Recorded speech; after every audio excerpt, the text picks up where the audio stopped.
Unique Learning Systems is another resource, and I just have begun to tap into this one myself.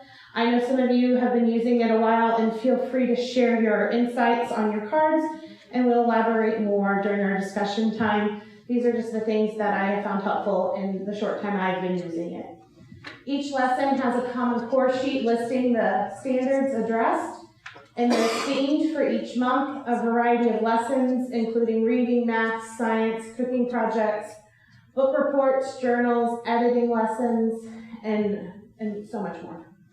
Tips that I have found helpful. I stay a month behind, sometimes even 2 months behind, because I like to print, laminate, organize a month prior to teaching it. I want it all done and ready to go and well organized before I start teaching it. And start with one area and build from there. I started using the core materials first and then branched out into the reading.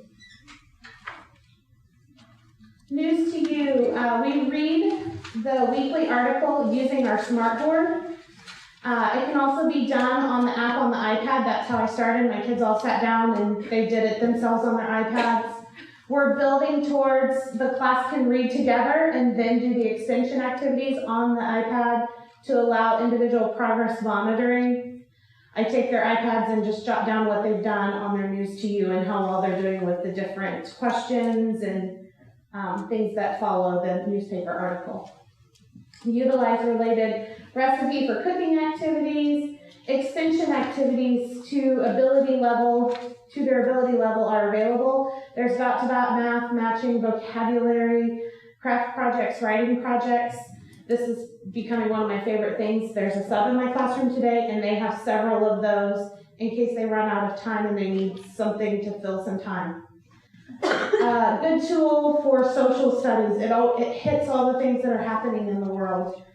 And then there's a link to alignment to the Common Core with each current. When you go into current issues, it's there at the bottom. It has those links to the Common Core. So if somebody questions why you're using it, you can link it back to Common Core. Other resources that we use in my classroom, Extra Math. It's a free website. They do charge for the app. We haven't used the app. You can still use the website on their iPads. It works well. We've not had any issues. Brain Pop Junior. My kids love Brain Pop and Brain Pop Junior. It's just a fun way for them to introduce the activity. Brain Pop Junior is probably our favorite. It's a little easier for them to understand. Pinterest. I'm sure we all Pinterest. I don't know where I'd be without it now.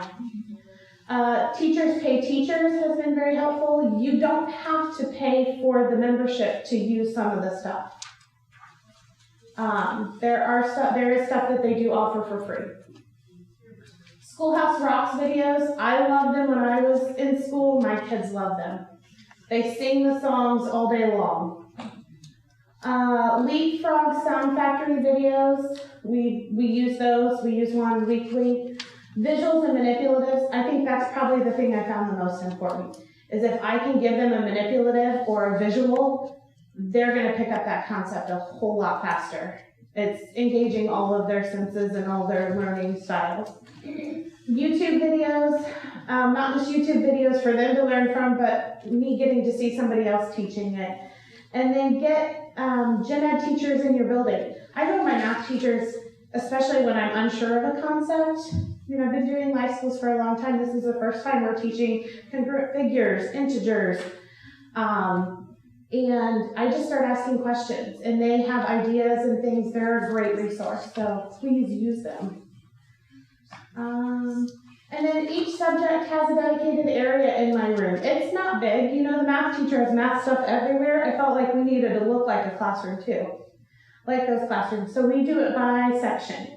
So each thing has its own section. We write what we're talking about. And their supplies, they're responsible to get their supplies out. Language arts, it's all the parts of speech. So just an idea. And then here's some of the manipulatives we use on the next slide. Negative and positive, we talk about whether or not there's negative or positive. They hold up the card, that way it eliminates them trying to have to figure out how to say negative and positive. It's in front of them. Lots of number lines and a variety of other things. I have tons of this stuff, so My contact information's at the end, so if you're struggling with an idea, email me, and I might have something that would be helpful. Okay, so this is kind of a natural break in our first topic, and so I don't see very many people jotting, but we'd like to kind of open it up and spend a few minutes just talking about what you're doing in your classrooms to tackle this idea of I've got to teach, these standards to students at varying levels. So does anyone have anything that they saw either in the slideshow that you would want to respond to or elaborate on, or something, an idea that we didn't present, or maybe even a hurdle that you're having that somebody might be able to share with? Yes. Okay, so share with Oh, light is blinding. the unique learning system, the monthly lesson plan, what comes out each month is somewhat close to what is on the element cards for like first semester testing versus the end of the year testing. Do you know, is there different, or is it? Not necessarily. Okay. What I found with Unique is that they cover the same topics, and for like math with Unique, I use it more as a maintenance. Okay. It's always a geometry lesson, a math, adding and subtracting, multiplication, division, something on area. So it kind of covers all those areas, but it doesn't necessarily align with the element cards or the how Common Core is going to be tested. Okay. Does that make sense? And you can go back and see previous months, correct? So you kind of search and dig. You can only right now we have access to October and November. And then soon, for about the next 14 days, I think, don't quote me on that, you'll have access to October, and then November and December will be up. Okay. So I've been using News to You for a couple of years, Mm-hmm. and hopefully by the time second semester comes out, we will be ready to go with Unique Learning. We're all going through the licenses and all that Mm-hmm. at the school.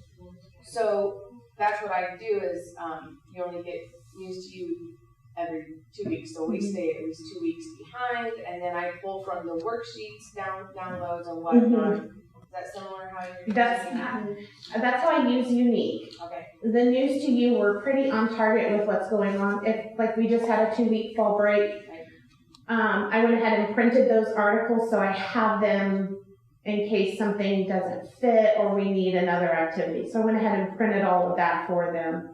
So we won't be able to use the smartboard, but at least they'll have paper copies of it. And that's one thing that I know our high school life skills teacher does. Anything that comes out in ULS, she prints it, because once it's gone, she still has her hard copies. So you can go back and kind of pick and search for some of those standards. And then one other question, do you feel that, like with Unique and using the element cards, that it would be fairly easy to modify for blind and low vision kids versus the visual? Our blind and low vision teacher just walked out. She was in here, I promise. She was here. What popped into my head was using our smartboards, and I know that not everybody has access to them, that at least you can enlarge it that way. You can enlarge it on the computer as well. There's some of that. But beyond the enlargements within the program, I'm not 100% sure. I can ask some questions and get back to you. That's all right. I'm used to kind of modifying for News to You, so I'm thinking it's going to be very similar. Yeah. I saw another hand back there. I had a question. I am at the high school level, and my question was setting up these lessons. How do you plan when you are teaching the same? I have the same group of students for over 4 years. So I kind of do mine in a cycle. I have the same kids for 2 to 3 years. So 7th grade gets this 1 year, and then 8th grade, and then by the time they're in 8th grade, they get what? Does that make sense? We cycle it. It's probably going to be a little bit harder at high school because I know you have a bigger span than I do.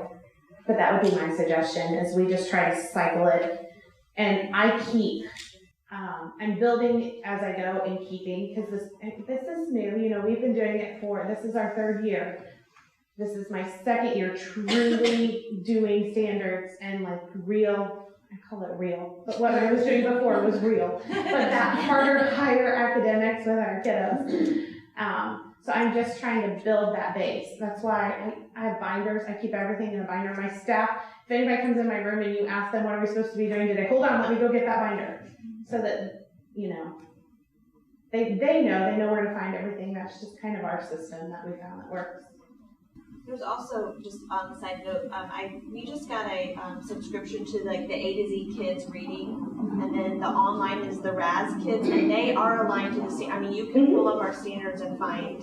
They are aligned. That's just for everybody's. Thank you. That is a program that we use as well. I just the slideshow. I was like, oh, your standards. Exactly. It's like A to Z reading. You have to buy a subscription to it. I mean, you can get. Last year, when I didn't know that we had some extra money, you can get like a 7-day trial. Okay. So I use my email address, I use my aide's email address, and you just, like every day I printed out like the books that went with it. Now you can get them also online, which is the Raz Kids. It's all in the same website. But there's a science also. And I feel like it's worth the money because then I can assign students books that will read to them, that they can read on their own. There's a quiz that goes with it.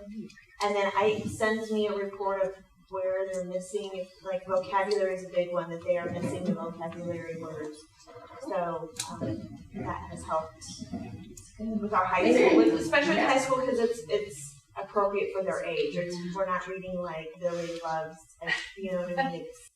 They do a really nice job, that program, of making the books Like ability level, but also subjects that apply to even older and younger kids. That's something I do love. I feel like that's what News to You does also. It is. It's appropriate for high school age. We're not.